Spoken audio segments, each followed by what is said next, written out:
And welcome once again to McKenzie Mountain on this beautiful July 17 morning. A little bit of a breeze coming out to the north, kind of back behind me. I can feel it on my back a bit, but not very much, not enough to make any sounds on the video, I don't think, on the microphone. And so that's kind of nice.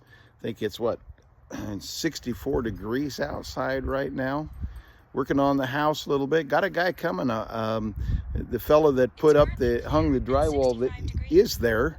We're asking. He's coming out today, and I'm hoping that maybe I can hire him to finish the drywall, and that'll help me out a lot if I can get that finished out and have that taken care of. Anyway, so we're gonna be looking at that today, and then church at Liberty Baptist Church tonight. I always enjoy being in the house of the Lord and hearing the Word of God to be preached. I'm working on several different projects, writing projects right now.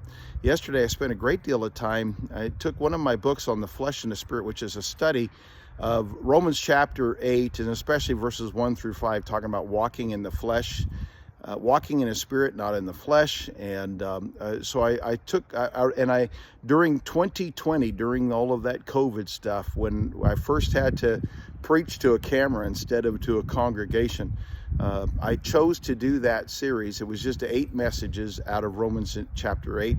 And I did publish it, put it online, just in the sermon outlines of sermon notes that I had done.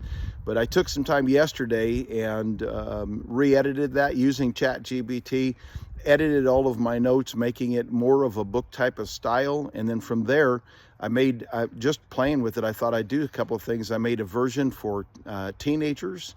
I made a version for preteens.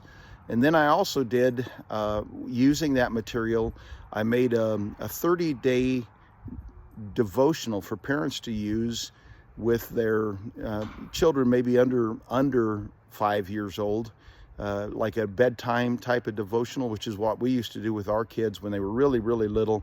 We would just, we'd put them to bed, and I'd take a minute, I'd open a Bible, I'd read something from the Bible, ask them some questions. I used some children's devotional books sometimes, and I used some other things I did. Actually, I just did This Day in Baptist History. I'd read one of them with them and have a word of prayer. Didn't take a lot of time, but just sort of that thing. So I thought I would do that. I took that Romans chapter 8 study and kind of reworked it and edited it using ChatGPT to help me to do the editing, and reworked that into a child's bedtime book. And then I made also, just since I was doing that, I went ahead and I made a family altar devotional, 30-day family altar devotional out of that same book. All right, well, I just want to trust that you'll have a wonderful day wherever you are. The Lord bless you and keep you, make his face to shine upon you, be gracious unto you. The Lord lift up his countenance upon you and give you peace. God bless.